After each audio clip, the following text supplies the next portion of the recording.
Welcome back. This is one of my very final episodes before I go to vacation. I told you in my previous episode that we are going to wind slow-mo down a little bit of time because I have other important priorities. I feel that in the time I have available to me, with the ambitions I have, I need to be a little more focused. And as much as I love this thing, there are things that deliver more impact for the next year.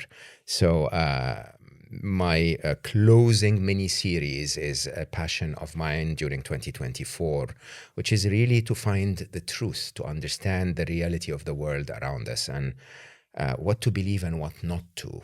It's this mini-series, hopefully will be 5 episodes, that we call It's Not What They Told You.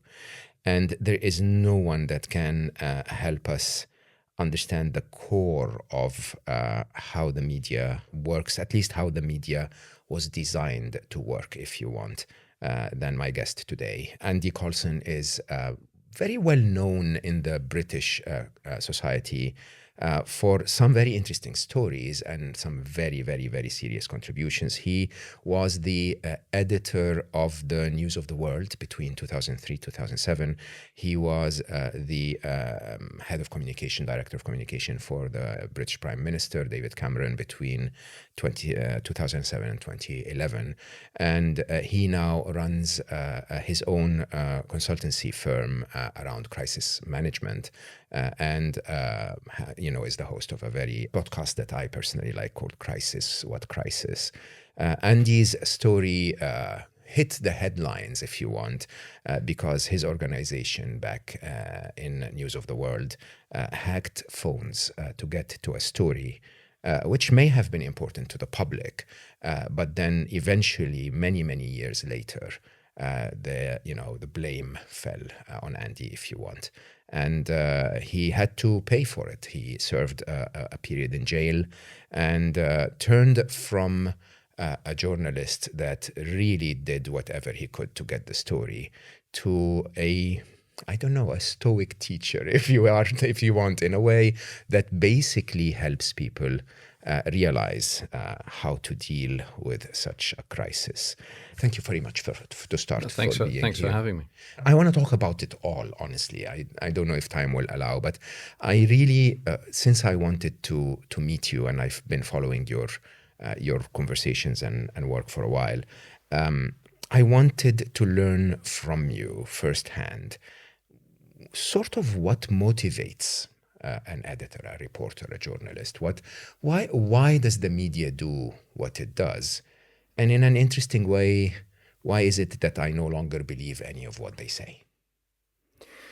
I'm not sure I can provide an answer to the second question, but I'll let's see where we go. On the first question, it's born out of, as most things are, as an individual editor, who you are and what your motivation is, what your past is, perhaps where you come from.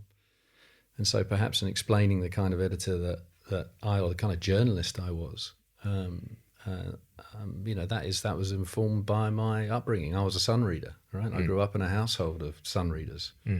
I loved the Sun showbiz column, and so I became a showbiz journalist. I wasn't a political journalist at the start of my career. I was a showbiz journalist. And so what I was motivated by was breaking stories and being involved in and being a part of, showbiz, frankly. And my skill, as I then developed as a journalist and ended up at the Sun, actually really was as a deal maker. That was what was my main motive. I was a deal maker. I was my skill as a young journalist, making my career on the Sun, was the ability to work with very famous people, produce a piece of content that would keep everybody happy. It would keep my editor happy, keep the reader happy, and keep the reader happy, the topic happy, and keep the celebrity and their agents and PRs and whatever around them, the machinery around them happy. That's what I was quite good at, and my timing was good because it was at a period of time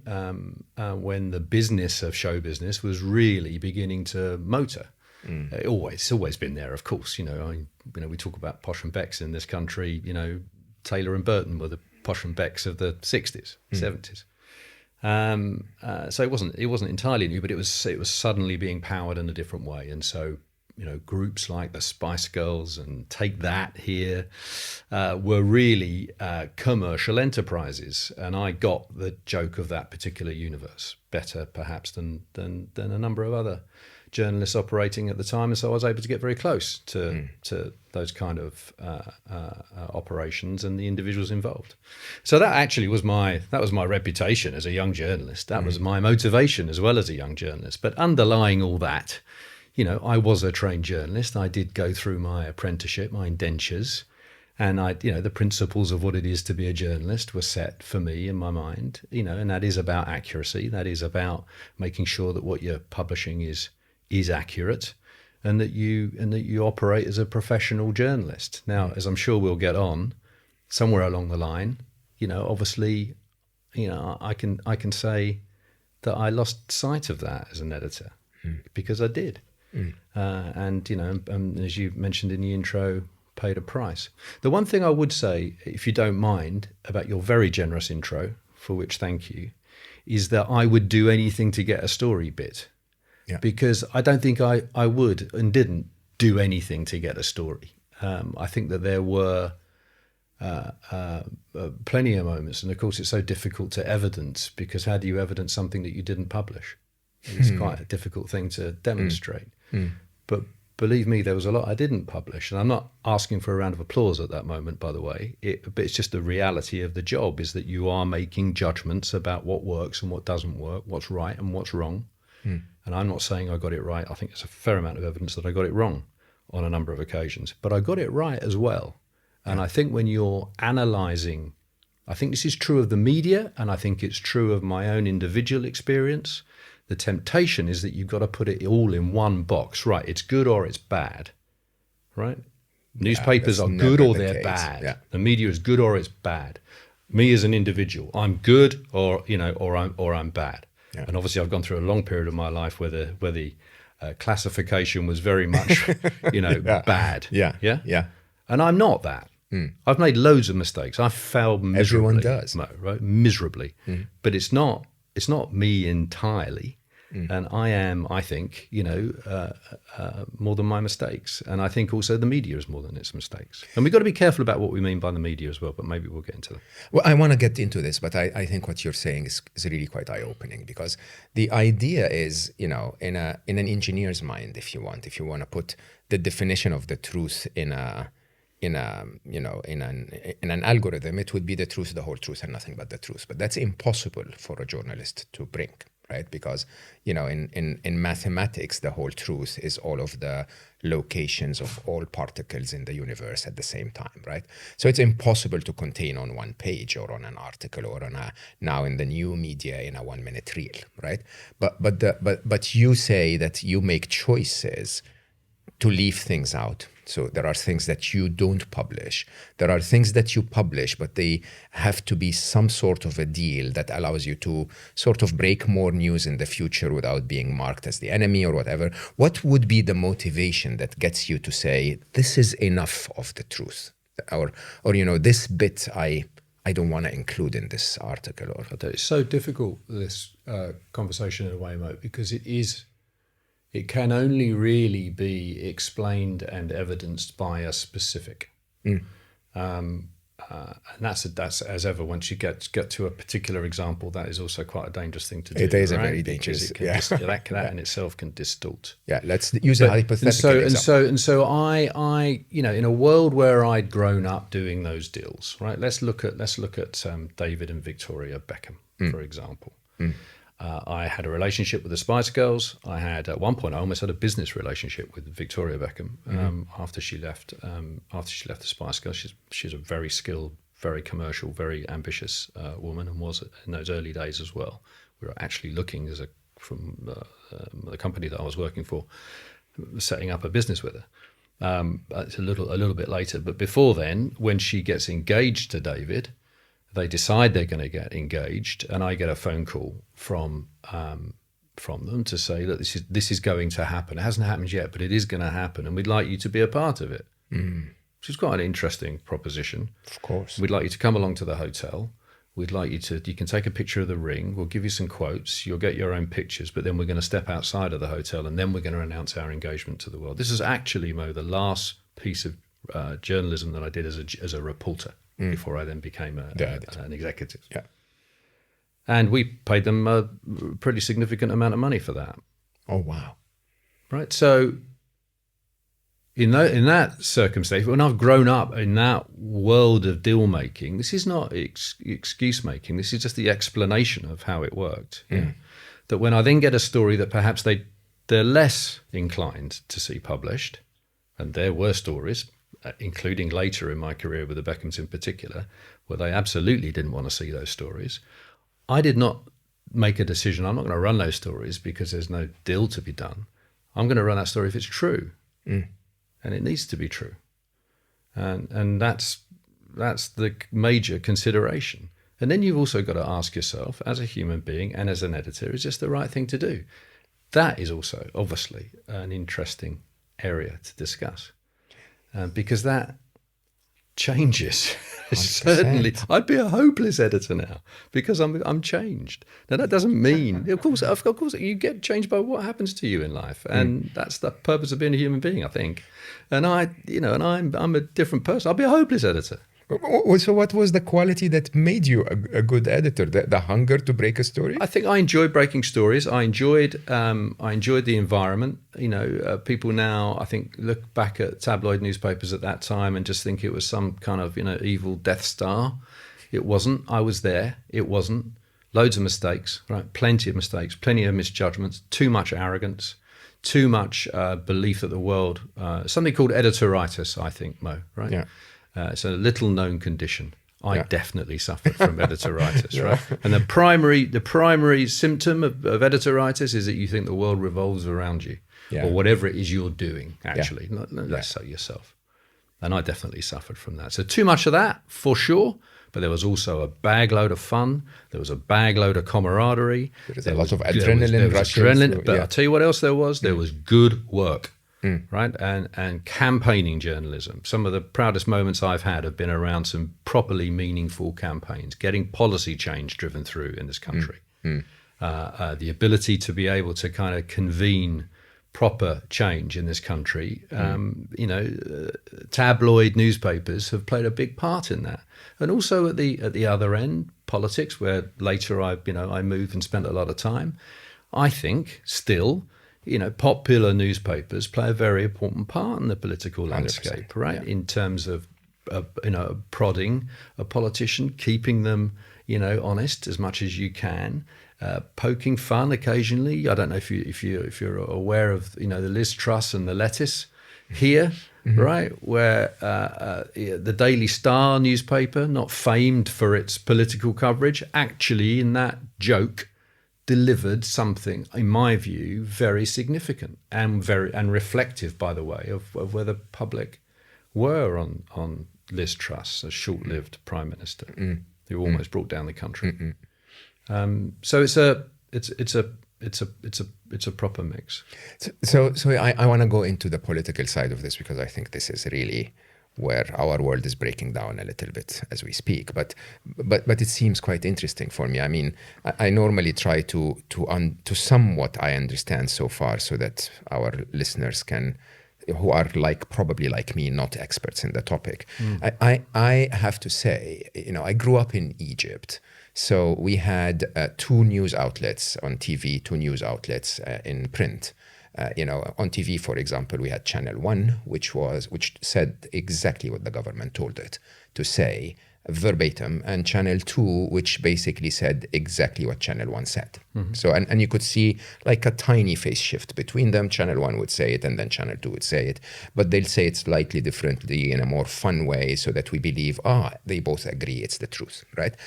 Reality is, as I look back at my childhood in a country that was highly censored in terms of telling stories, I had never had access to the truth. But believe it or not, I knew that I didn't have access to the truth. That was very different in my Western upbringing. So one of the things I celebrated as I started to be exposed to the West as a student and then as a professional businessman and so on is like, hey, I can get to learn things here. Like I'm being told stuff. as I look back now, I'm being told filtered stuff. I'm being told, as you rightly said, part of the stuff that helps that helps the newspapers. The editor has to make choices to make sure that the business is successful, even if they're not motivated by any malicious objective or personalized agendas or corruption or whatever. They still have to run a business, and so they may choose to do certain things and report other things and so on and so forth. Within accuracy, that's still not the whole truth. And I think that to me became very eye-opening. Believe it or not, I had a tiny part of my career. Most people don't know that. Why am I saying this? I worked in British American, will they kill me if I say it? British American Tobacco. Right. For a year and a few months. At the time, I had just finished my MBA. And my MBA was about how computer systems are becoming a consumer commodity. Believe it or not, at the time they were not. At the time, most computers were mini computers and mainframes and so on, and the personal computer was still on the rise. And so I decided maybe I should have a career in consumer goods and understand. And British American Tobacco convinced me that smoking is an adult choice. And as an adult choice, they said adults also can buy Porsches, and Porsches are fast cars, and that gives them joy, but it's dangerous. But it's an adult choice, okay? And so I believed in that. I even rallied behind it, and I quickly rose in my career in those 16 months or whatever. And we had a person in the team that was called the CORA director, which was Corporate and Regulatory Affairs or something like that. And basically he had, I don't know if we're allowed to say that, he had quite a few influences over journalists, over editors, over government, officials and decision makers. He had quite a large budget, and there were quite a few Range Rovers purchased, in our budget. And I was like, what is all of this? Like, where is this coming from? And he basically said, well, if you need to write an article in the top newspaper tomorrow that basically says that smoking is good for you, that's what this budget is about. That's shocking for me, because most... And that was editorial. That wasn't even advertorial. 100%. That was like a new discovery by a scientist somewhere in Portugal. Sure. That smoking is the best thing for your health. That shakes your confidence in everything, and I think it shakes your confidence mostly in the journalist and the government official and the people behind this. So how does it really work? I mean, well, I can only speak from my own experience, and to follow that path, my entire newspaper career. So this is not something that shifted later in my career. Being part of News International as it was then, the idea of what you just described, which is corruption, right, there was no doubt that was present. Totally, unacceptable. Not in your organization, but it was present in the media in general. In other organisations. I can't speak in the UK. I'm talking about here. I can't speak to that.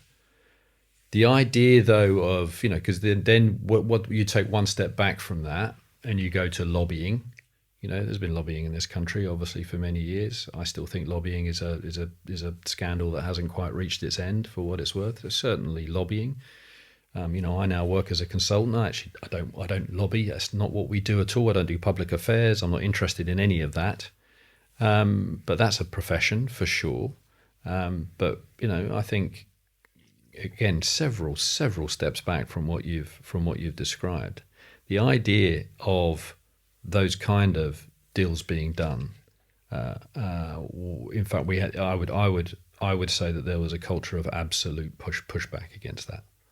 But remember, I was a reporter at this stage. Certainly as an editor, not for a second. The arguments that I would have between commercial and editorial, I would spend a large part of my working day particularly as we got closer to publication on a Saturday, arguing with the commercial end of the newspaper who wanted to drive revenue for the product, saying, no, this space is for my editorial genius, thank you very much. You're not going to ruin it with your adverts. And so the push and pull and the integrity, if you like, of the editorial space and how we chose to put that to work was built in. That was built in. And the interesting thing is I didn't get a day of training to be an editor. I was trained as a journalist on my local newspaper, and then I went up to the Sun. Thereafter, I never had a day of training. So you are developing your own operating system and your own value system and your own editorial judgment on the go. So again, I can only speak from personal experience. The idea of anything close to that, and I think I'm pretty safe in saying for British newspapers, that's just not what it's about at all. But if it's not for monetary gains, is it not possible that it's for ideological gains? Like, if a reporter believes in one side or the other, or leans a little bit to one side or the other? Well, news is a human business. Correct. So any human business is going to have some bias one way or the other. To be utterly, completely, totally. Look at the BBC, which is built to be unbiased. It's a very difficult thing to do, right? And I'm a net fan of the BBC. I think it's an organisation with problems, and it's an organisation that's done things wrong. But I think its mission is a positive one, and it aims to be unbiased. It aims to deliver news in a way that is unfiltered. But it's never going to succeed fully. How can it? It's so interesting that you say that, because growing up, the BBC World Service was actually perceived by the world as the unbiased news source, right? Especially if you grow up in a place where you have Channel 1 and Channel 2, right? But oh my God, it is so biased to a Western agenda, if you don't mind me saying. Like, by nature, maybe by information, by what they have access to, maybe by policy. I mean, it's still a British organization. But, I mean, if you don't mind me saying, the BBC would never report anything positive about the truth of the conflict between NATO and Russia that absolutely drove the Russian Ukrainian conflict. And since I've been working as a consultant, I've had an even clearer view that gets much closer to what you've just described than what I had previously. I'm not saying that it is an unbiased organisation that produces unbiased news. I think it's aim. And I think it's a positive aim. Yeah. I've also lost days of my life arguing with people at the BBC about the political bias, within this country. Within the country, of course. That's part of my job when I worked for David Cameron, was when I saw the 6 o'clock news, and I thought that's just fundamentally unfair. They've completely bypassed us. When we're in opposition at that point, it's very difficult to get heard when you're in opposition. So I'd end up having, a conversation with the editor of the 10 o'clock news saying, look, there needs to be some balance here. Yeah. But at least there was a conversation. At least there was a routine. And I think, and what I don't believe, I'm about to compare the News of the World with the BBC, which they won't appreciate at all, is that both are human businesses. Correct. With individuals making judgments, with a aiming with a particular purpose in mind. And just as I don't believe the News of the World was a Death Star in the way that I've described it, I don't think the BBC is either at all. And the BBC is having a very tough time at the moment. It's getting a lot of criticism from a lot of different angles, and has made mistakes. Yeah. But is the idea of the BBC fatally flawed? I don't think it is. I can't quite believe, Mo, that I'm sat on a podcast defending the BBC, but I'm happy. I don't know why you're doing that. Nor do I. I'm happy. We can edit you back in, trashing them if you want. No problem at all. I mean, isn't that what media is all about? Yeah. No, but it is an interesting side. I mean, again, my objective with this final mini-series, if you want, is not to actually divide at all, or make people distrust anyone. I'm just saying, I'm trying to get to the world to see somehow that as a human organization, as a human journalist, as the limits of access to knowledge, as the need for certain deals exist, you're not always going to get the truth, the whole truth, and nothing but the truth. You're not, but again, what are we defining here? How are we defining media? Because That's I'm much more concerned about is social media. Well, I'm just concerned about the unregulated content that is pouring into our children's brains on an hourly basis through these mini computers that we carry in our pockets. Yeah. That has no human filter, really, right? It is just driven by something that you know considerably more about than I do.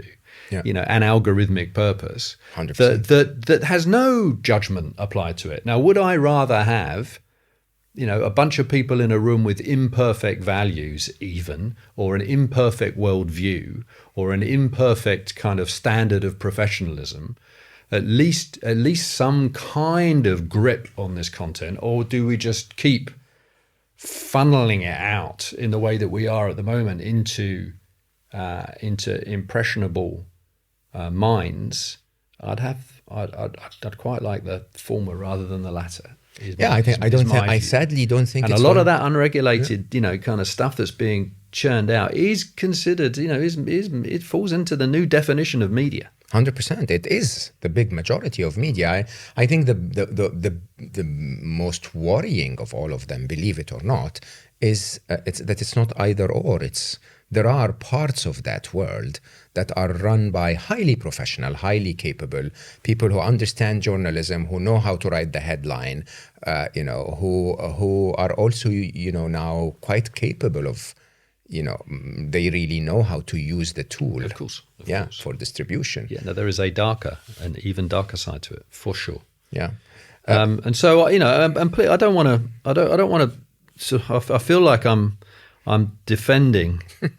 I feel that not too, just the BBC, but I know journalism, and I don't. It's really important, Mo. That this is all of this, because I know what sits in the background of this. From me and my personal experience and what I've, the jobs that I've done.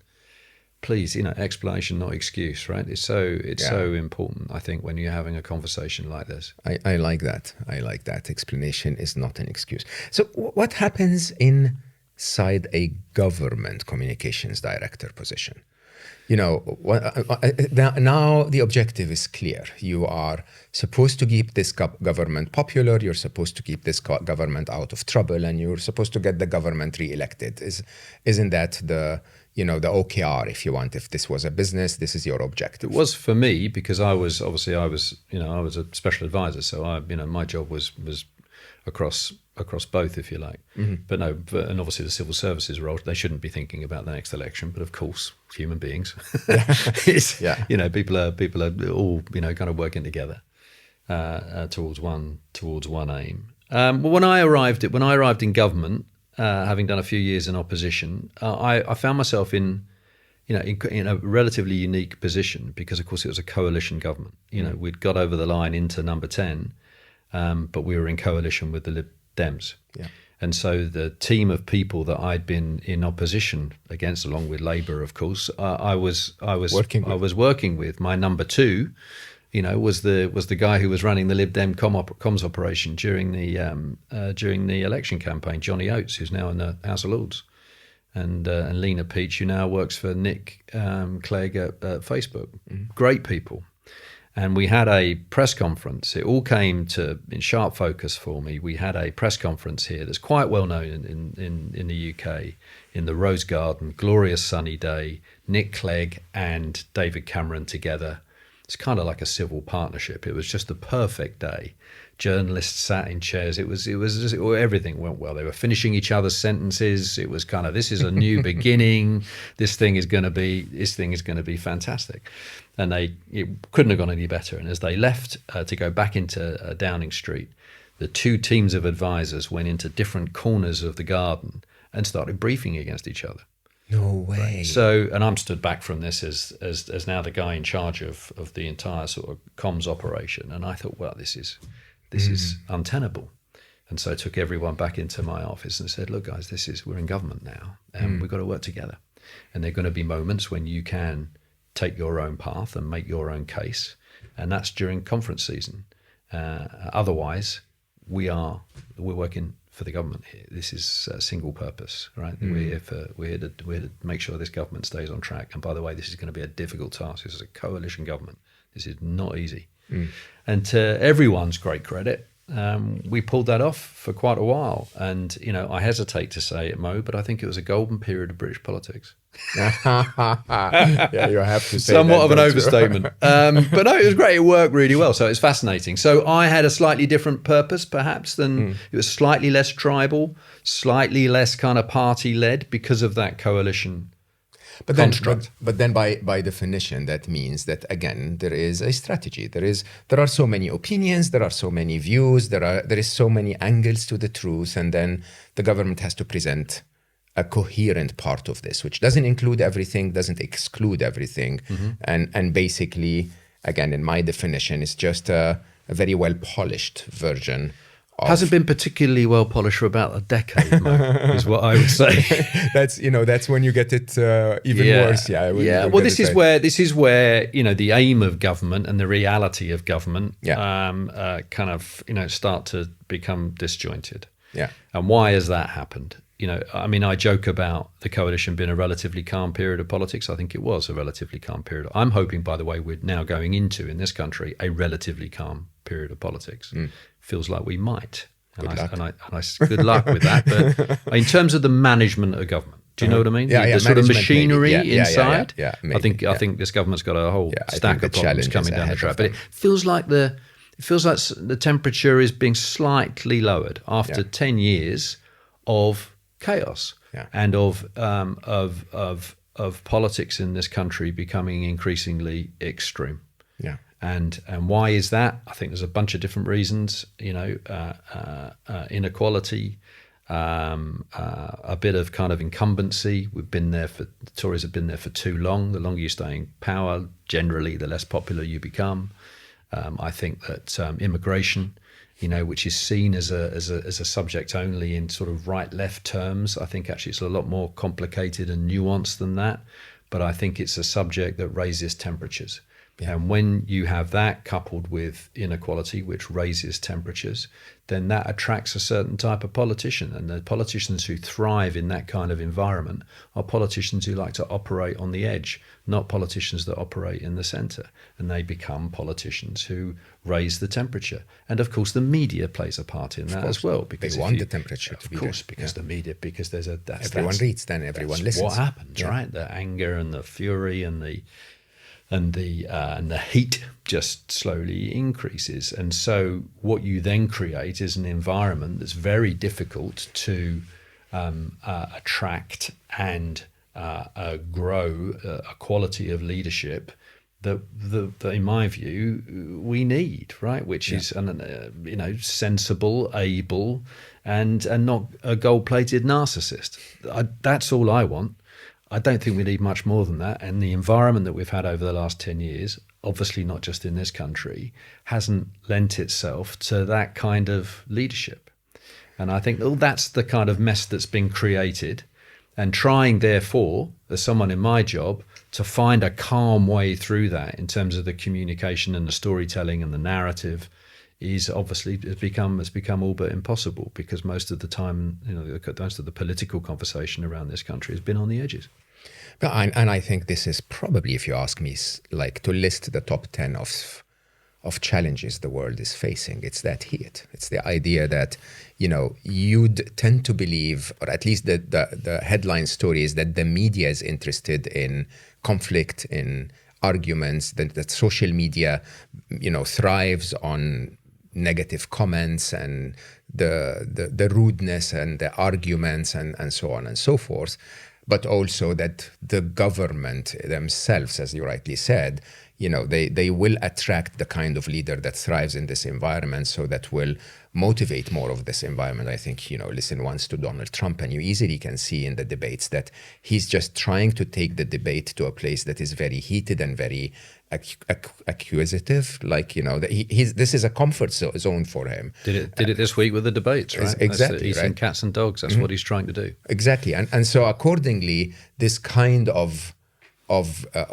environment that draws in more divide, more separation, more anger, more rudeness, more fights really in the public, magnified by social media or the modern media, if you want, is leading us to a place that is very, very, very challenging for a lot of people. There is almost an overwhelm with information. There is a lot of misinformation, as you rightly said, because none of those comments is true. And at the same time, it completely hides the truth. Yeah. And there's a lack of reasonableness. Yeah. That's the other thing that I've come to be more and more attracted to, personally and professionally. You're such a bad editor. I'd be a shocking editor. I would, because as an editor, and I don't want to chuck all editors under the bus here. This is just my perspective on it. But as an editor, you do tend to live in one of two places, right? It's amazing. Yeah, or it's outrageous. Yeah. Not a lot of room in there. Nobody would read a headline that says it's nice. Particularly as a tabloid editor, right? And as I've got older, and as a result of the experiences I've had, I much prefer to spend my time on that sort of spectrum that swings in between. And reasonableness, I think, is not just, it's a better way to live your life. I think it is also strategically undervalued. Reasonableness is, I think, very valuable. And also in the political context, I think what we need a bit of is the sort of removal of the isms. And we need the simple idea that it's not, if you're sat in a room with a prime minister, to be able to say to him, it's not about you. Is that conversation doesn't seem to have happened, I don't think, very often, certainly in politics in this country. You very kindly referenced Stoicism earlier in terms of the way that I now see the world. So you'll know this, because I know that you are also a fan of the Stoics. Very big one. Stoicism, created by Zeno of Citium, and when it was first born, it was called Zenoism. When they were, when he was sitting around with his advisors, his special advisors, someone struggling for a brand for this thing, someone who's obviously very good at managing up, said to Zeno, "You should call it Zenoism," and they did to start with. And then not far down the road, Zeno decided this is completely wrong. Yeah, right. It can't be Zenoism, and that's how Stoicism was born, as you know, off the Stoa, the colonnade in Athens, because they didn't want it. He didn't want it to be about him. It was bigger than him. Yeah. And my God, we need a bit of that in our lives right now. And there is a tendency, media, but actually much wider than media, that when we see something, a movement, some kind of a purpose gathering, it's got to have that ism on the end of it. It's got to be attached to the individual. The individuals I am attracted to now are people who rise above that. It's not about me, and who are reasonable. Reasonable is one side of it. I want to come back to this, but I think the isms as well is probably one of the biggest shocks in my understanding of the world. So, part of this mini-series, I repeatedly say I am a recovering capitalist in reform, right? I have believed in capitalism for a big chunk of my life.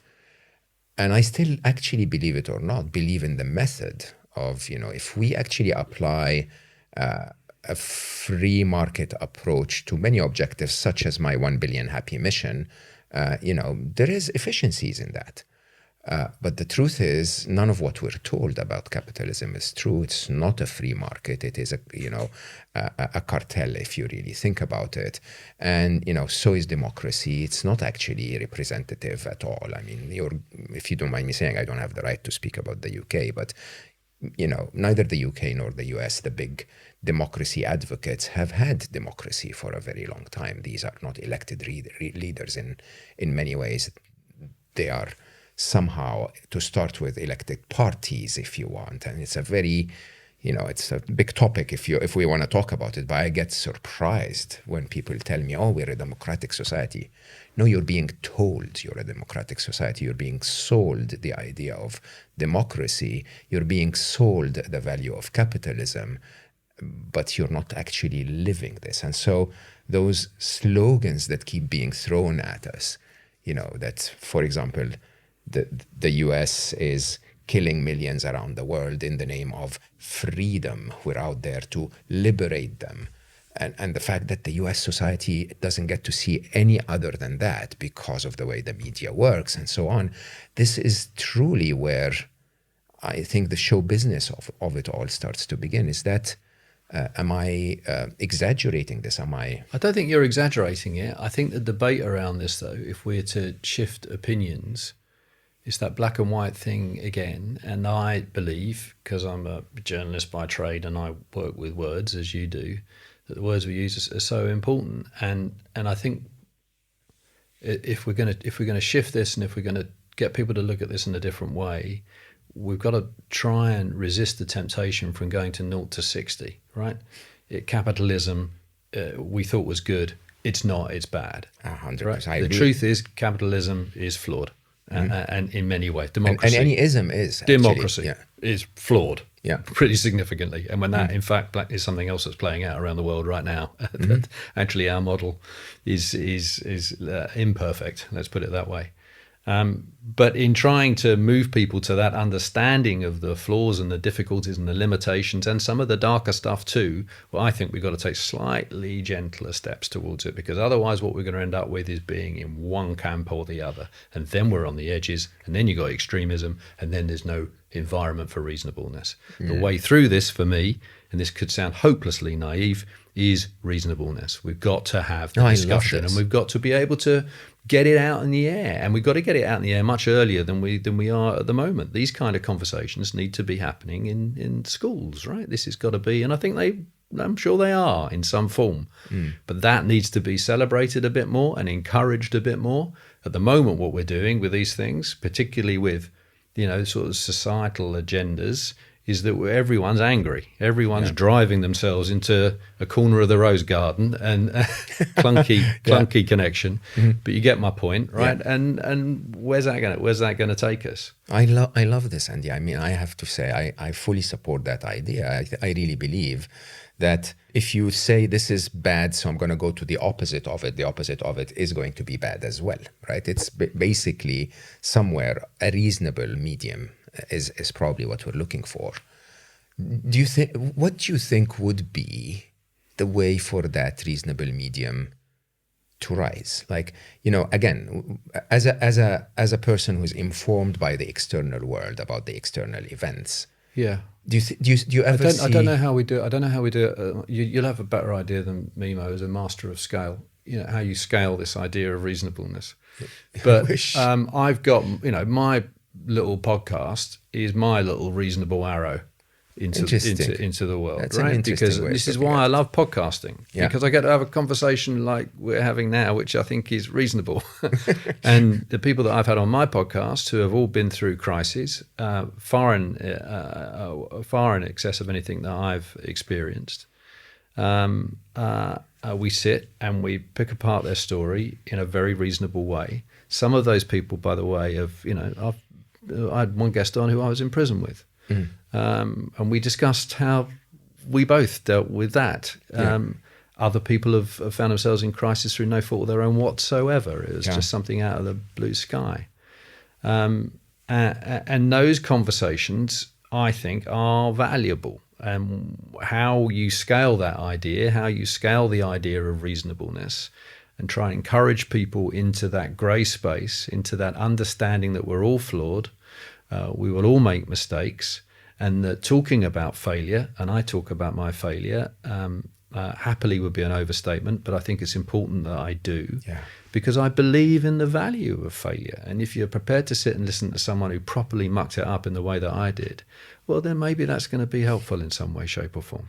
I love how you speak. But I'm not looking for the important thing is, and this is one of the difficulties of it, is that when you do it, people go, he's looking for a round of applause, or it's he's building a platform. I'm not building a platform, and I'm not looking for a round of applause. I'm just trying to have a reasonable conversation and tell you how I feel about what I went through, because I think that might be, and it's for others to judge, but it might be useful. I couldn't agree more, believe it or not. I keep this year, this one of the big themes of scale for me, believe it or not, is to go back to barter economies. It's, the idea of How capitalism as a promise, democracy as a promise, is really to give the power to the people. So it's not just the royalty and the landlords that have all the wealth. Capitalism was sort of promising everyone who does the work can actually get the wealth as well, or some of it, right? Democracy was saying everyone who participates can have an opinion, can have a view that determines their life at the very core level, if you want.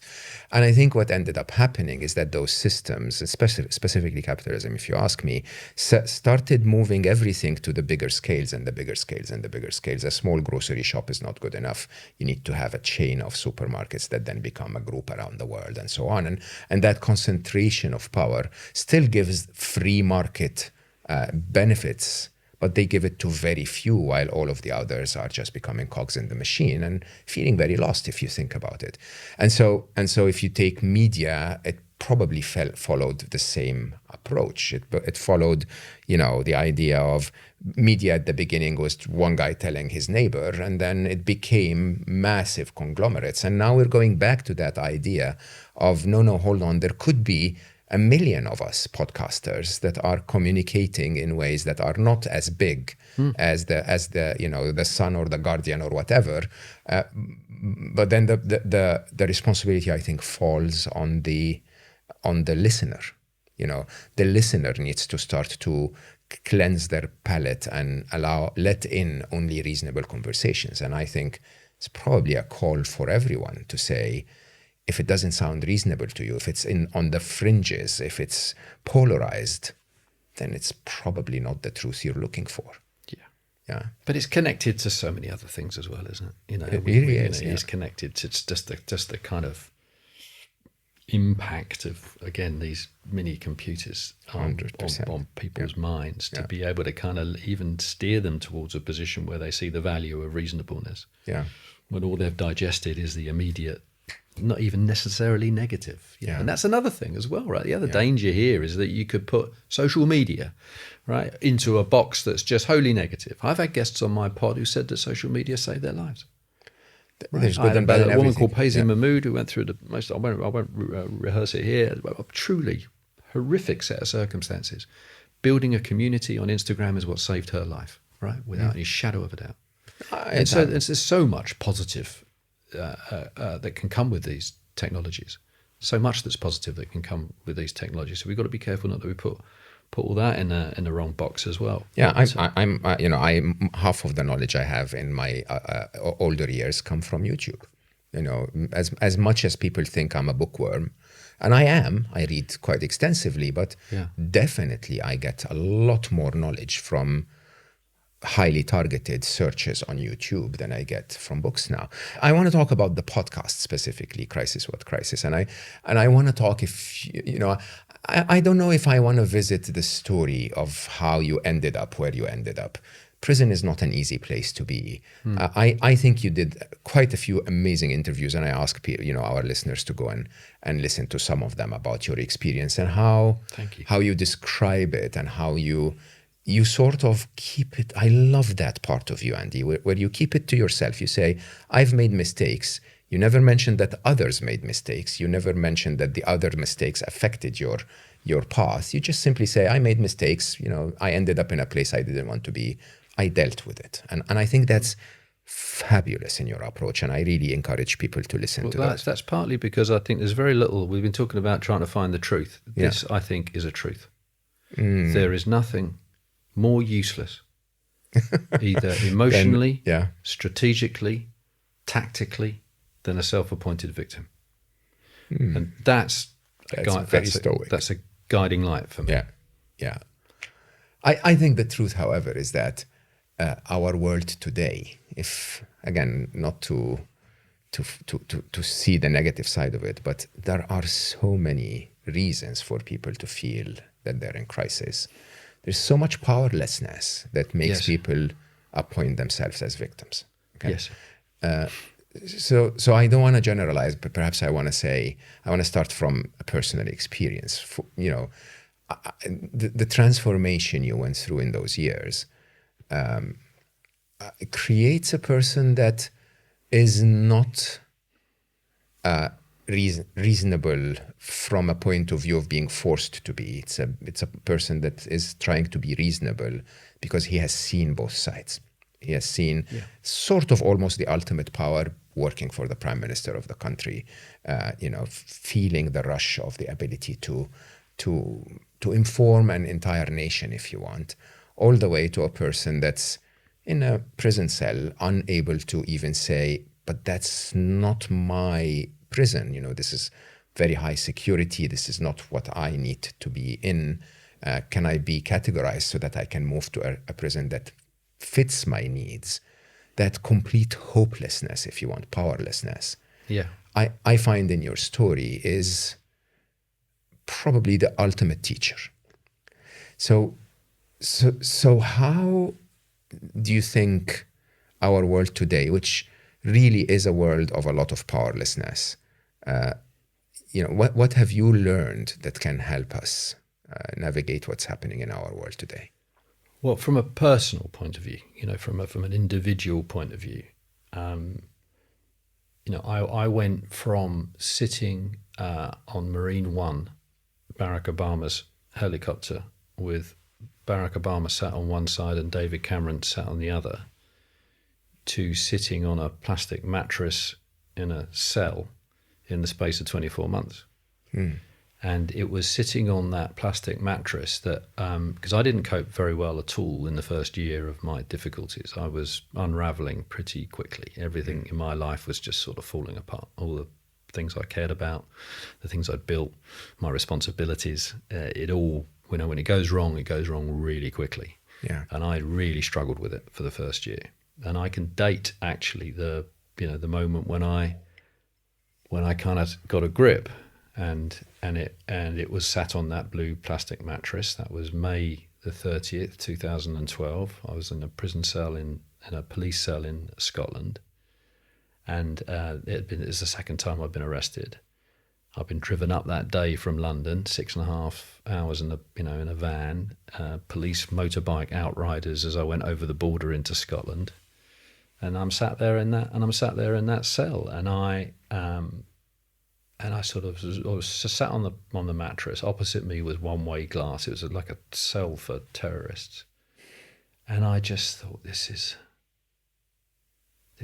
completely absurd. I have now lost control of my life. I've totally lost control of my life. And I, in that moment, was also able to say to myself, you're breathing. It's going in, it's going out. This is a room. It's a horrible room, but it's just a room.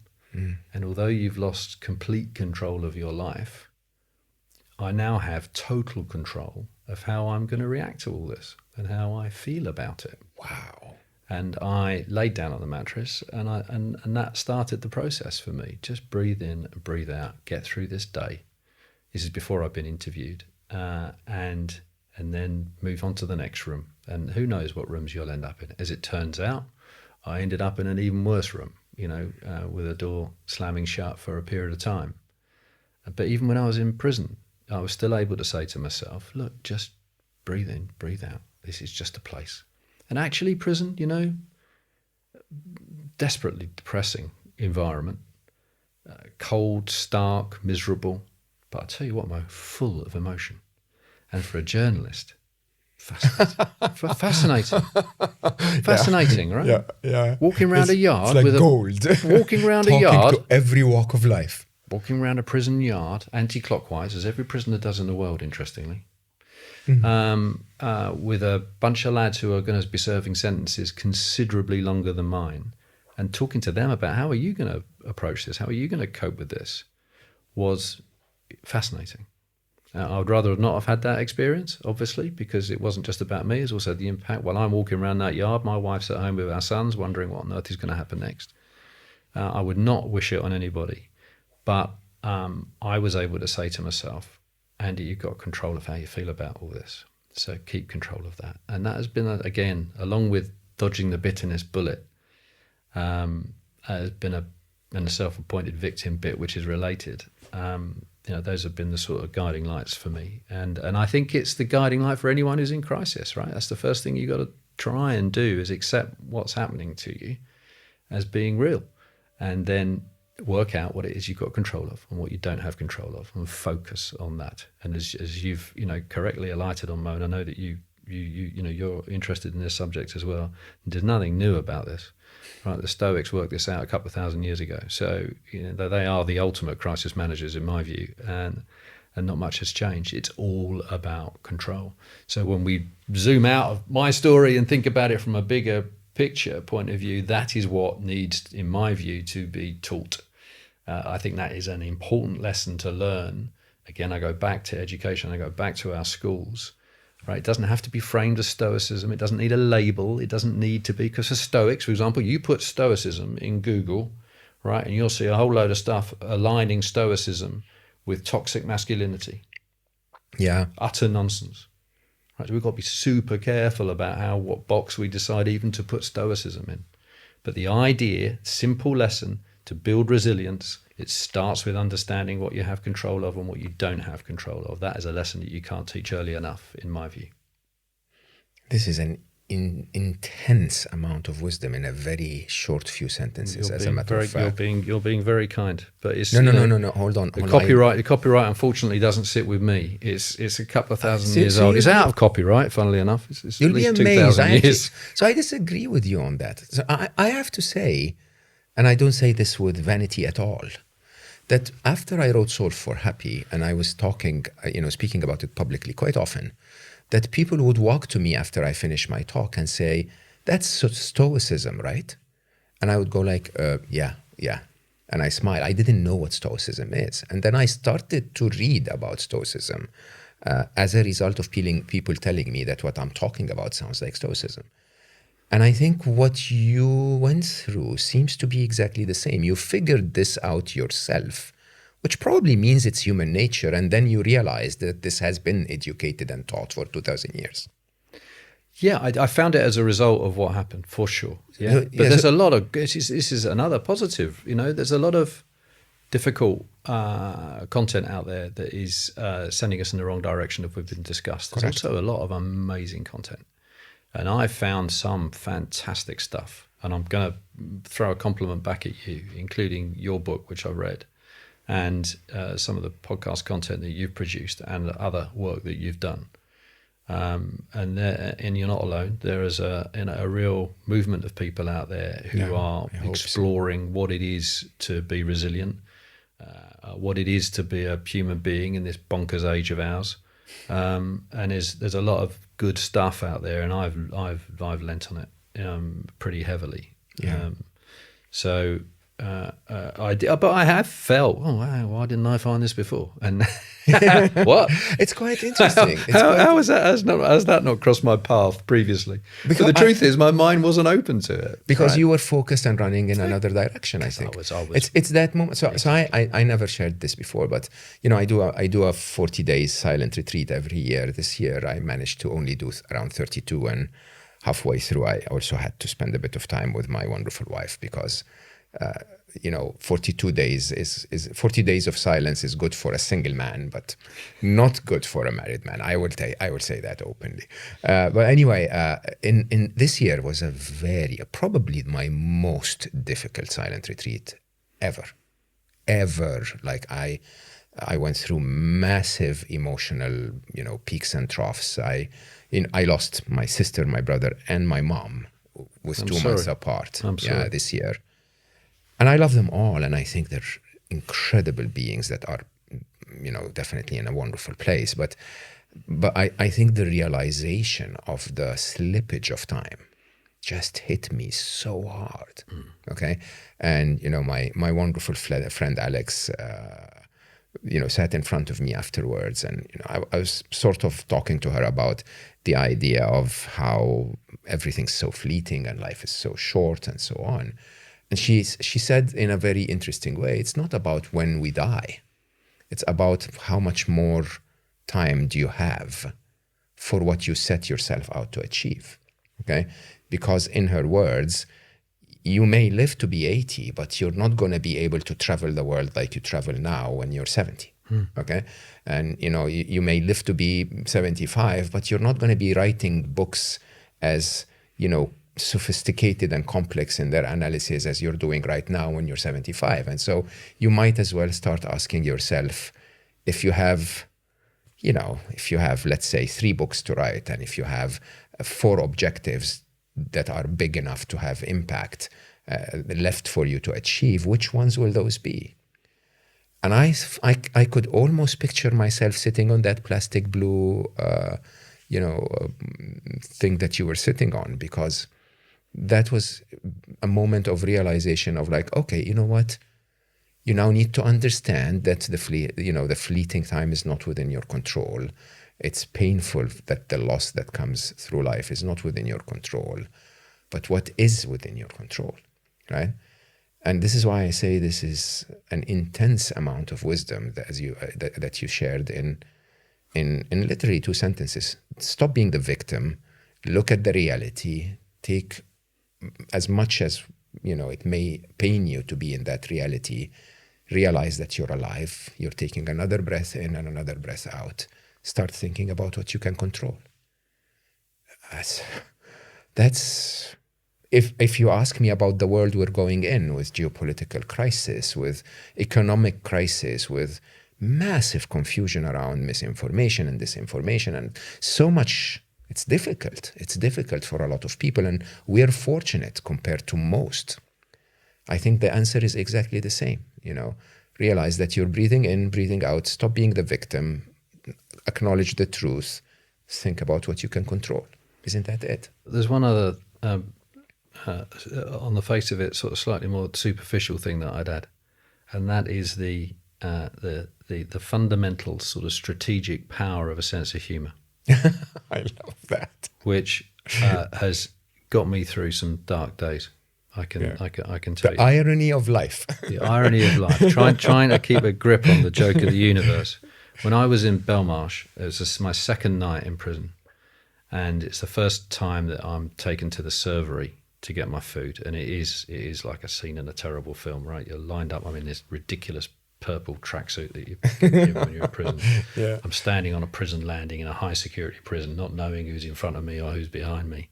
And I'm taken down to the servery, and it's kind of, like a piece of overcooked chicken. You get your peas, and then at the end of it, there's a prisoner stood behind the servery, and he's in charge of the potatoes. And he looks at me and he says, "Oh, it's you." And I'm like, "Oh God, here we go." He says, "You're the news of the world guy, aren't you?" Oh wow! And I think, "Oh God, what's going to happen here?" And then big smile. He says, "I love that paper. Have another potato." No way. And so a cold, overcooked Belmarsh potato, literally the first positive that I'd had as a result of being the editor of the biggest selling Sunday newspaper in the world for about 7 years. And I couldn't help but find that very funny. Yes. And I, you got to be careful about laughing about these things, I suppose. But I found it funny. And I tell you, it helped me in the walk back to the cell, and the door was slammed, and I'm in that cell for the next 23 hours or whatever it was. It got me through, right? It's such an important thing. And so when I look for opportunities to laugh, I try and grab them. I love this. And of course, there's a whole chemical thing about that, and there's a kind of, we all know what the value of humour is.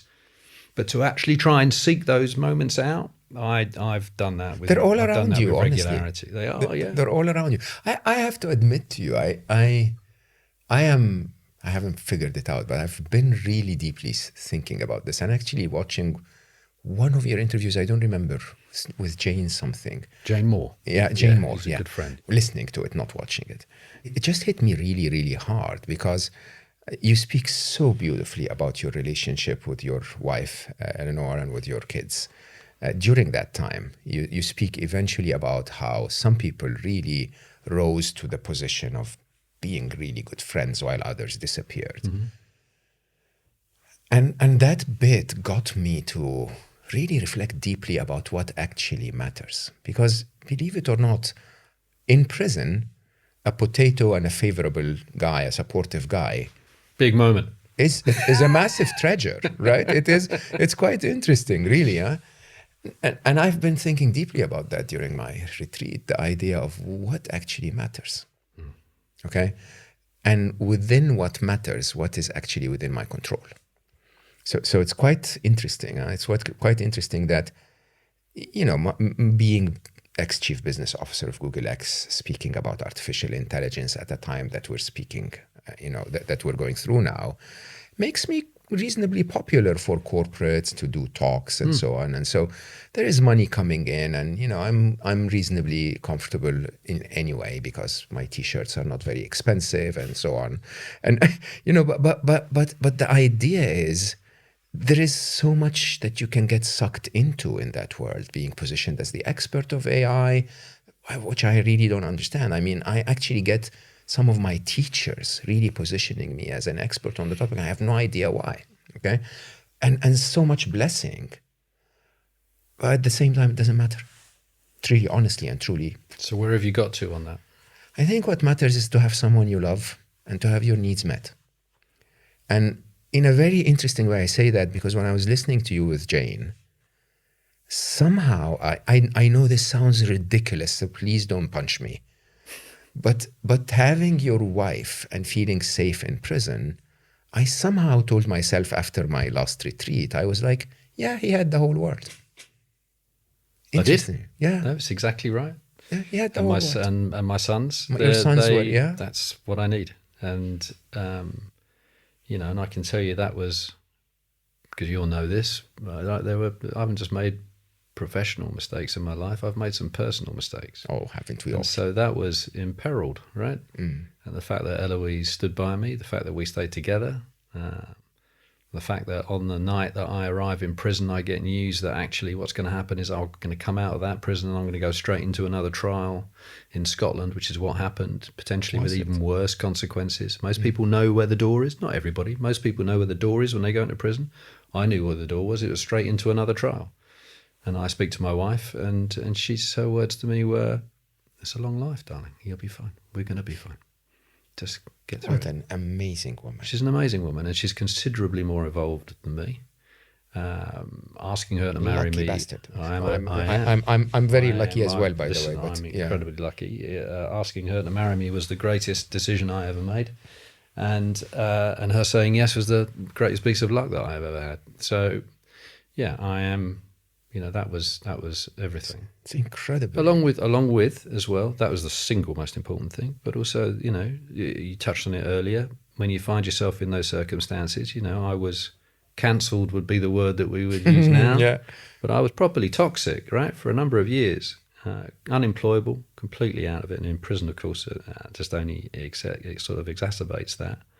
And it becomes, therefore, a real audit on your life. And my situation was also a scandal, and scandal is an interesting thing because that twists relationships, it twists individuals, it twists history, it twists all sorts of things out of shape. And so all of that was kind of bent and broken for a while. And so you look at what you have and you certainly find out the old cliches for a good reason, who your friends are. And, there were some people who sort of slightly fell by the wayside. That's for them. Important thing is not to be bitter or angry about that. But honestly, Mo, there's a group of people who owed me nothing, and who ran into the gunfire for me and who have absolutely sustained me and helped me and supported me to get through. Eloise is without doubt the most important, along with our three sons. But I'm a very, very lucky man. Wow. I think it's remarkable that you can say that with what you've gone through. Yeah, I'm lucky that it all happened to me. I'm a better man for it. My failures are, I would never say, I'm so glad it all happened. That would be ridiculous. I wouldn't wish it on anybody. But am I a better person for it? Without a shadow of a doubt. Am I a better husband? Yes. Am I a better father? Yes. Am I a better friend? Yes. I am for sure a better advisor as a result of it. Because of what you learned. To be in a room with someone who's going through difficult things, which is what I do professionally, without any shadow of a doubt. Do you know that? So you were waiting for your sentence on July 4th, 2014. Yeah. So I was in prison exactly 10 years ago. Yeah, that was the day where I came back after burying my son. Oh, goodness me. And so Ali left July 2nd. We buried him July 2nd. But you can imagine listening to your story. I was like, oh, interesting. That's interesting. Well, what I want to say, Mo, first and foremost, is I'm sorry for your loss. But I would never go back and say, oh, I'm glad it happened. But it's exactly like you, it happened. But my circumstances are nothing in comparison. Oh, you'll be amazed. And then, I buried the love of my life, my real teacher, if you want. You buried your old self that day. No, I'm afraid I'm gonna have to argue with you. I had a broken reputation. That's what I had, and that is nothing in comparison. Nothing in comparison. So I'm nothing but admiring of the work that you've done in your son's memory. It's nothing short of remarkable. I think we should valuable. We should end on this. I mean, did you see me trying to make this podcast about news and media? And yeah, but I can't. This is not what Slow Mo is about. Anyway, I am so grateful, and you are if you'd let me, I'd like to call us friends. I'd definitely like us to stay in touch. A privilege. What an incredible human being. What a wonderful story. Thank you, Mo. Thank you for having me. Thanks for the conversation. And for all of you listening, I promise I wanted to give you a that's not what they tell you episode. I think there is a bit of that in our conversation. Please, please, please realize, I think what Andy taught us at the beginning, that, journalists are humans. Politicians are machines that have objectives and targets, and, sometimes deals need to be made. Social media is completely uninformed. And so I think my objective of this entire miniseries is to tell you, debate, question. When they tell you democracy is amazing, nod and say, is it really? And is what I'm living a democracy at all? If they tell you capitalism is freedom, question that. Whose freedom? Maybe it is, but not yours. And I think the idea that we can get to the truth if we're a little more reasonable, I love that part. That we can actually be a bit more reasonable. We don't have to be on the extreme fringes of everything. Having said that, it seems to me that life eventually boils down to what you need and love and connection. And if you have those, breathe in and breathe out. Identify what you can control and start working on it. I cannot thank you enough until my last 5 episodes to give me the opportunity to speak to such amazing, amazing human beings with amazing stories and so much wisdom. It's all because of you, and I'm very, very grateful for your time and that you're listening to this. As I always tell you, I love you all for listening, and I will see you next time.